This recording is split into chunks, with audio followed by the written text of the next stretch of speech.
are going to talk about the apprenticeship revisions. And I've been working with Jim and Steph on.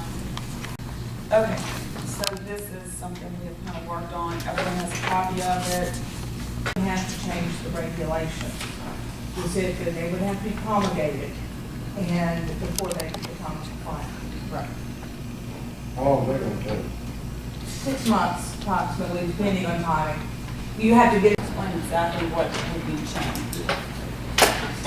All right, so, and these are the ones in red are the ones, basically that we have done. And he must qualify as a supervisor auctioneer, which is what is new. The prospective apprentice and supervising auctioneer must appear together before the board, so that they can be granted apprentice status. We used to do that. To qualify as a supervising auctioneer, they must qualify. This is all new, and I'll discuss this at some point. The auctioneer must be a Louisiana resident. That is actually the statute. The auctioneer must be licensed by the board for at least 5 consecutive years at the time of the application. That was not. That's not standard. That's new. The auctioneer should provide documentation of his experience. You're going to require anyone that wanting to be a supervising auctioneer to provide some documentation of what he has done and what his experience is. And what does that consist of? Is that list of the options that you perform? And what? Sort of like a resume. Yeah, that's not established. Right. Sort of just a resume of what you have. What you do. What you do. What you can. Yeah. Just. Okay. We could add. Well, I don't know what else you give me, you just tell me you want a resume. You can have only one apprentice at a time, and that's relatively new, although you have, well, whoever makes the motion can. I would make a motion that the word documentation be taken out of it. Let someone Keep going, so we can. which is the. 12 options for a year. 10 or 12, 10 minimum, 12, 10 per.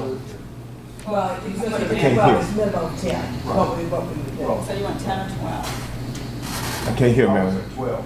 We're talking about how many minimum auctions a year the apprentice has to work. Yeah. It's 1 a month.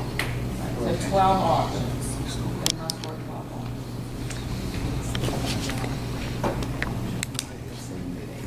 Did you hear that, Ron? I thought you said that you're requiring an apprentice to have 12 auctions per year to qualify. That's what you're saying? Yes. Yes, correct. Or days. Or days, 12 days. So should it say that? Does it say 12 days in auction? 12 12 auction auction days. days. 12 auctions. 12 auction With that, So 3 days? 3 auction days. For each one of each, right, for one. For each one. Okay, 1, 2, 3, 3, 4, 4, 5. 5, okay. That would be fifth. G, we have added supervisor must be in the same room. I thought that was always. If apprentices or within a close proximity of. A close proximity of. Okay. 6, does add the requirement, that the auctioneer, who is the supervisor, provide documentation as to the number of auctions, then place, date, and time, and the type of work done by the apprentice.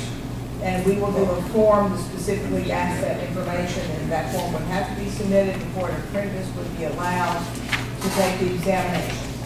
Approve these, whether they come back with the final deal. I think we should define those.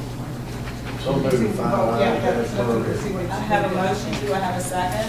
you had a comment, Madam Chairman. I know. I'm being a little bit on this phrase because I'm not sure why. I know it does. I'm going to give him 1 minute comment. 1 minute for Thank you, Madam Chairman. I think the information that I'm going to provide to the board is quite valuable. One, it seems as though y'all dealing with one type of auction primarily, and not benefit auction, real estate auction, other type auctions that do not involve certain time frames and certain periods of time. That's discriminative already, because you're not giving the auction industry latitude for expansion in various areas that I consider to be, you're singling out one aspect and you're making your determination from one aspect. And I think you need to really go back and reevaluate that. because nowhere have I heard anything that deals with other types of auctions other than your lingo and language is one type only. And I think that's something that before you approve this, you need to go back and really just kind of, look at the multiple, the types of auctions that are out there, and you haven't done it. And I think that's just safe haven if you're gonna try to land this one as an approval. Thank you. I have a motion and a second. Roll call. Roll call. All right. Mr. Brister? Yes. Mr. Henderson? Yes. Ms. Jacobs? Yeah. Mr. McMillan? Yes. Mr. Sims? Yes. Ms. Steinkamp? Yes. Unanimous. Yes. What happens in this is there's a notice of intent. Right. Then that's published in the register. Everybody has a right to have Yes. comments. And Right. then y'all have the opportunity to make any further revisions.